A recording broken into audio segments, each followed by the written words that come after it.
दोस्तों, मैं सतबीर सिंह अपने यूट्यूब के भारत लिंक ग्लोबल चैनल पर आपका स्वागत करता हूं। दोस्तों, कल मैंने एक वीडियो बनाई थी।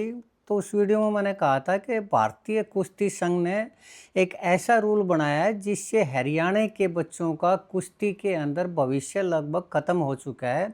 और वो रूल ये था कि वो 4 साल के लिए बैन कर दिया जाता बच्चों को। वो बच्चे जो किसी कंपटीशन में या किसी ट्रायल में अपना पार्टिसिपेट करते और अगर उनके जन्म डेट ऑफ बर्थ में अगर किसी तरह का कोई थोड़ा बहुत हेर फेर होती तो उस बच्चे को न सिर्फ उस प्रतियोगिता से बल्कि अगले 4 साल के लिए भी खेलों से उसके ऊपर बैन लगाने लगे भारतीय कुश्ती संघ।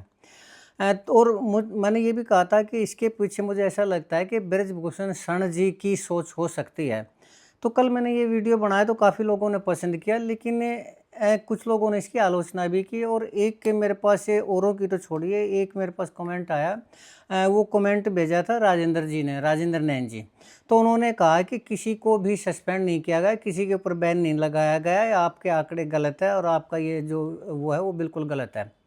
तो दोस्तों, पहली बात तो ये मैं बताऊं कि राजेंद्र नैन जी की बात को मैं सीरियसली क्यों ले रहा हूँ, क्योंकि वो भारतीय कुश्ती संघ से जुड़े हुए व्यक्ति हैं और इंटरनेशनल रेफरी हैं वो। और इस कुश्ती से बहुत गहराई से जुड़े हुए हैं और सोशल मीडिया पे एक्टिव रहते हैं और उसमें काफ़ी वो सहयोग करते हैं। तो पहली बात तो ये है कि मैं उनको साधुवाद देना चाहूँगा कि वो कुश्ती से इतनी गहराई के साथ जुड़े हुए हैं। अब बात करते हैं उनके कमेंट की कि उन्होंने ये कहा कि ये गलत सूचना है, किसी को भी इसमें 4 साल के लिए बैन नहीं लगा, सस्पेंड नहीं किया। तो उसके ऊपर मैं वो करना चाहूँगा। और दूसरी बात ये भी कहना चाहूँगा कि कुछ लोगों ने ये भी कहा कि ऐसा नहीं है कि वो हरियाणा से ही कुश्ती को ख़त्म करने लग रहे हैं और ब्रजभूषण शरण जी के पीछे इसकी सोच क्यों हो सकती है। तो आज इन्हीं बातों के ऊपर चर्चा करेंगे दोस्तों। तो सबसे पहली बात तो जो उन्होंने कहा कि किसी को भी 4 साल के लिए बैन नहीं किया गया है, तो मैं उसके आंकड़े देना चाहूँगा।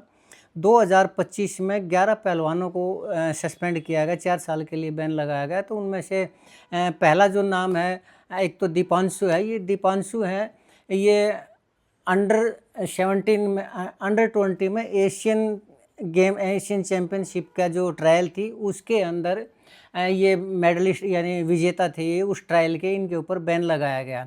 दूसरा फिर ये एक साकेत दराल हैं, ये 80 किलोग्राम वर्ग में जो कि फाइनल में पहुंच चुके थे। और जब ये फाइनल बाउट लड़ना चाह रहे थे, लड़ने वाले थे, तो उसी टाइम इनको बैन कर दिया गया 4 साल के लिए।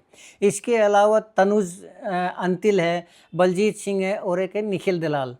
तो इनके ऊपर 4 साल का बैन लगा था। तो ये सूचना मुझे कहाँ से मिली, मैं ये बताना चाहूँगा कि ये जो लिस्ट छपी थी ये द हिंदू इंग्लिश का अखबार है, नेशनल लेवल का अखबार है, बहुत बड़ा अखबार है। ये उसके अंदर सूचना आई थी तो मैंने वहाँ से ली।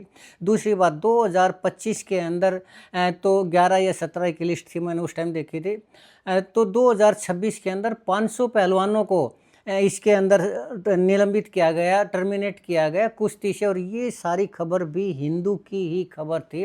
तो 2025 और 26 में ये जो मैंने कल आंकड़े बताए थे वो मैंने वहाँ से लिए थे। उसमें ये भी था कि कम से कम 50 महिला पहलवानों को भी निलंबित किया गया है। अगर उन्हें ये लगता है कि ऐसा नहीं हुआ तो वो आरटीआई लगा दें उसमें। और अगर वो आरटीआई नहीं लगाते और वो कहते हैं तो मैं आरटीआई लगा देता हूँ भारतीय कुश्ती संघ में, तो वहाँ से लिस्ट मिल जाएगी। कानूनी रूप से उनको जवाब देना जरूरी है और नहीं जवाब देंगे तो फिर कार्रवाई भी हो सकती है। तो अगर कहें राजेंद्र नैन जी तो मैं आरटीआई लगा देता हूँ, उसमें पूरी लिस्ट आ जाएगी, उसके बाद मैं फिर वीडियो बना दूंगा। दूसरी बात, अब हरियाणा के अंदर ही ऐसे क्यों, और ब्रजभूषण की मैं सोच कहाँ कैसे कह रहा हूँ कि उनकी सोच हो सकती है इसके पीछे कि हरियाणा से कुश्ती को ख़त्म किया जाए। तो पहली बात तो ये है कि भारतीय कुश्ती संघ खुद मानता है कि कुश्ती के अंदर 90% पहलवान है वो हरियाणा से आते हैं, यानी कुश्ती 90% कुश्ती है वो हरियाणा के कारण है। तो अगर कोई भी रूल बनाया जाएगा तो उसका जो प्रभाव भी तो 90% हरियाणा के ऊपर ही होगा। और ये जो पहलवान है, इन जो 4 साल का बैन लगाया जो कि मेरे हिसाब से बिल्कुल अनुचित है, इसका प्रभाव भी हरियाणा के ऊपर होने लग रहा है। ये जो मैंने लिस्ट बताई इसमें भी आप देख लीजिए कि ये हरियाणा के हैं या हरियाणा के बाहर हैं। तो 90% ये भी हरियाणा के ही बच्चे हैं जो कि बाहर हुए हैं। और 4 साल का जो बैन है उसके पीछे सोच ये है कि अगर मैंने कल इसलिए इसको अनुचित कहा था कि अगर किसी बच्चे के ऊपर 4 साल का बैन लगता है, मान लीजिए कोई अंडर 17 खेलना चाह रहा है कोई बच्चा, वो 18 साल का है, उसने अपनी डेट ऑफ बर्थ में थोड़ी बहुत हेर फेर करके ने अगर उसने 16 साल करवा लिया, हालांकि ये जो हेर फेर है ये बिल्कुल अनुचित है, ऐसा नहीं होना चाहिए और बच्चे को इस चीज़ के लिए पुनिश किया जाना चाहिए, लेकिन वो पुनिश एक कंपटीशन से किया जाए।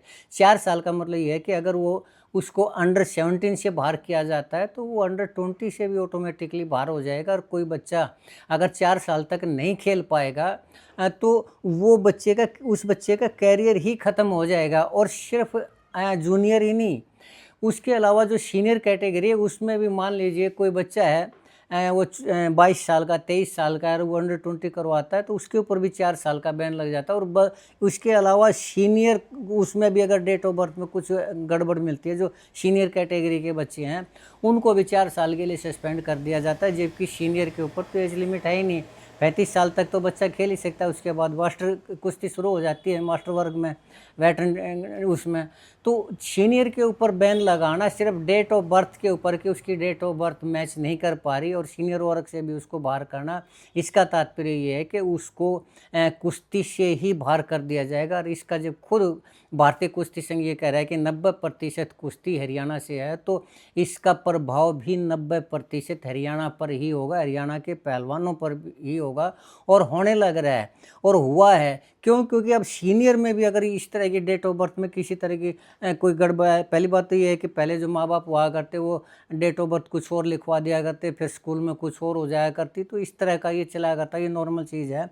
लेकिन इसका प्रभाव ये पड़ रहा है कि डेट अगर OTP नहीं आती, आधार कार्ड के नंबर से OTP नहीं आती, तो तुरंत सिर्फ इसी बात के ऊपर उसको कुश्ती से बाहर किया जा रहा है। तो इससे बच्चे खुद भी जब OTP नहीं आती तो खुद भी वेट देने के लिए नहीं जा रहे कि जैसे हम वेट देने जाएंगे OTP आएगी नहीं और हमें कुश्ती से 4 साल के लिए बैन कर दिया जाएगा। तो ये सबसे गलत वो है।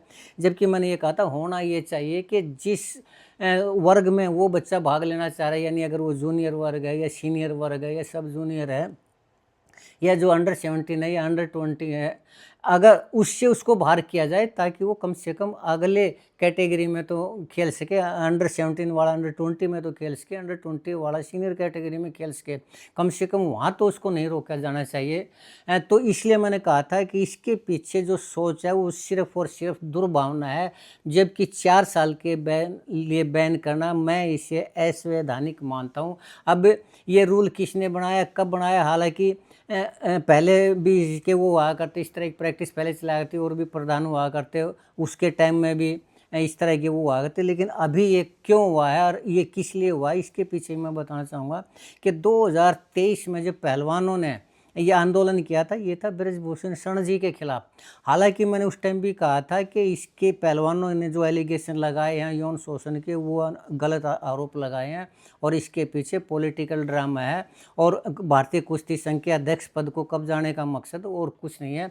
और ये जो यौन शोषण के आरोप है ये कोर्ट के अंदर नहीं टिकेंगे। ये मैंने उसी टाइम जब आंदोलन था उसी टाइम वीडियो बनाई थी कि ये नाजायज़ रूप से ब्रजभूषण शरण जी की को कुछ अध्यक्ष पद से हटाने के लिए उनका चरित्र हनन किया जा रहा है, ये अनुचित है, ऐसा नहीं होना चाहिए।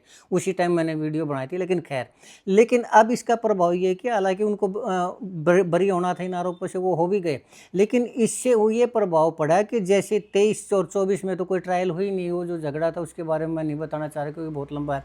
लेकिन जैसे ही 25 में वो तो 2025 में शुरू हुई, तो 2025 में ही ये पहली बार 4 साल का टर्मिनेशन का जो है बच्चे को सस्पेंड करना, ये रूल बनाया गया, नहीं तो पहले नहीं बनाया गया ये। और फिर 4 साल का क्यों 1 साल का लगा देते, उसी साल का लगाते, उस कंपटीशन का लगा देते, लेकिन 4 साल का मकसद ही दुर्भावना है। और 2025 से शुरू करने का तात्पर्य ये है कि अब उस 90% कुश्ती जो हरियाणा से शुरू होती है उस 90% कुश्ती को भी ख़त्म करना। दूसरे इसके और वजह है कि हरियाणा ही क्यों।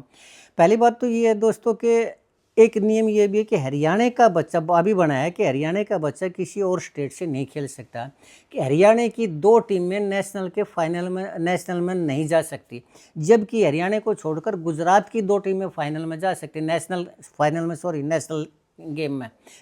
गेम में 2 टीमें जा सकती हैं। महाराष्ट्र की 2 टीमें उसमें नेशनल गेम में जा सकती हैं, यूपी की जा सकती हैं, लेकिन हरियाणा की नहीं जा सकती। क्यों? तो क्या इसके पीछे ये दुर्भावना नहीं है कि भाई हरियाणा के खेल को ख़त्म किया जा रहा है? और प्रूफ देखिए, पहले लखनऊ में खेल हुआ करता, तो अब लखनऊ से उस खेल को पिछले साल गोंडा में नंदनी नगर में शिफ्ट किया गया, और वहाँ पर जो हरियाणा के पहलवान थे, लड़के थे, उनको तो तीसरे दर्जे के खिलाड़ियों के साथ प्रैक्टिस करने के लिए मजबूर किया गया, और खासकर जो यूपी के थे या फिर नंदनी नगर के थे, उनके साथ तीसरे दर्जे के जो उनका लेवल ही मैच नहीं हो रहा था, उनके साथ की प्रैक्टिस करवाई गई। और जो लड़कियां थी, लड़कियों को जो लखनऊ में कैंप लगाया करता, उसमें वो सीनियर प्लेयर के साथ या अपनी वेट कैटेगरी के साथ या उनसे जो ऊंचे लेवल के खिलाड़ी हुआ करती, उनके साथ प्रैक्टिस करवाई जाया करती। लेकिन पिछले साल नंदनी नगर में जो हरियाणा की लड़कियां थी, महिला पहलवान थी, उनको नंदनी नगर की लड़कियों के साथ प्रैक्टिस करने के लिए बाध्य किया गया। क्यों? ताकि नंदनी नगर के जो बच्चियां हैं वो पहलवानी में आगे जा सके, उनको ज़्यादा एक्सपीरियंस, और हरियाणा की जो बच्चियां हैं उनको प्रैक्टिस उनकी कम करवाई जा सके, जान पूछ के। ये भी तो दुर्भावना थी। और दूसरी बात, मैंने अभी बताया कि नेशनल खेलों के अंदर सिर्फ हरियाणा की 2 टीम नहीं जा सकती। अब रिकॉर्ड उठा के देख लीजिए, गुजरात की तो जा सकती हैं, महाराष्ट्र की जा सकती है, यूपी की जा सकती है, तो हरियाणा की क्यों नहीं जा सकती? तो क्या इससे ये दिखाई नहीं दे रहा है कि इसके पीछे दुर्भावना है? और ये दुर्भावना शुरू कब हुई? ये दुर्भावना शुरू हुई 2025 में।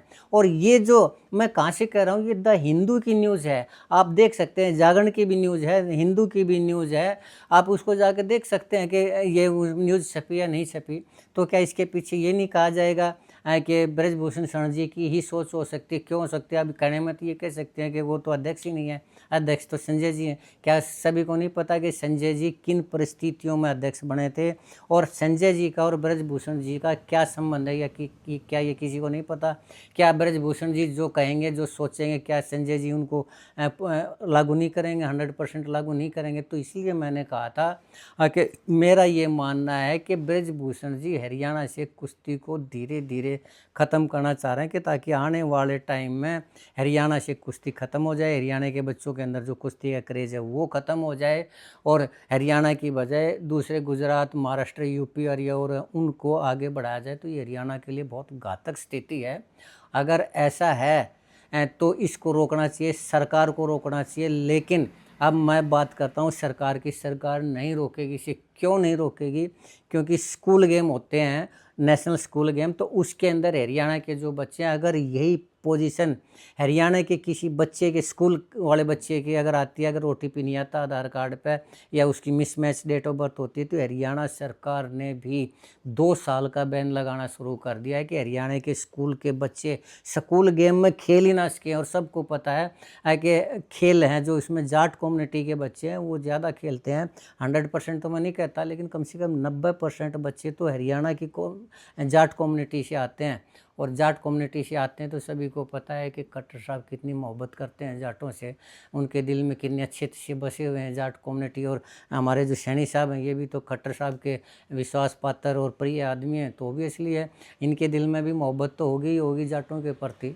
तो चलिए, खैर कुल मिलाकर स्थिति ये है दोस्तों कि आने वाले टाइम में मुझे ऐसा लग रहा है कि हरियाणा से कुश्ती को ख़त्म कर दिया जाएगा। ज़्यादा नहीं, 5-7 साल के अंदर ही हरियाणा से कुश्ती को ख़त्म कर दिया जाएगा। तो हरियाणा के बच्चों को, हरियाणा के पहलवानों को, हरियाणा के कोचों को आवाज़ उठानी चाहिए इस चीज़ के प्रति।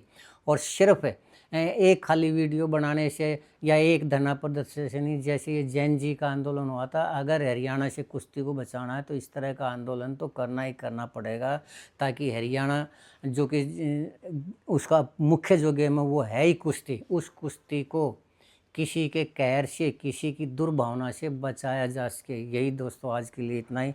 मुझे उम्मीद है कि आपको मेरी ये वीडियो पसंद आई होगी। अगर आपको सही लगता है तो आप मेरे इस बात का समर्थन करें और कुश्ती के कल्याण के लिए कार्य करने की कोशिश करें।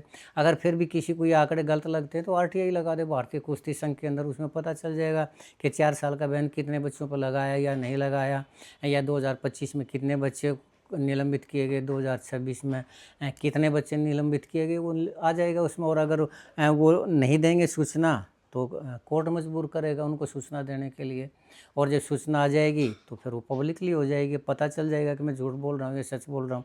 हो सकता है आपको ये लगे झूठ बोल रहा हूँ, हो सकता है मुझे भी लगे ये झूठ बोल रहा हूँ, या फिर ये आंकड़े सही नहीं है, लेकिन मैंने तो द हिंदू न्यूज़पेपर से आंकड़े, अरे मुझे लगता है कि राष्ट्रीय स्तर का कोई अखबार शायद झूठे आंकड़े नहीं दे सकता। खैर दोस्तों, चलिए आज के लिए इतना ही।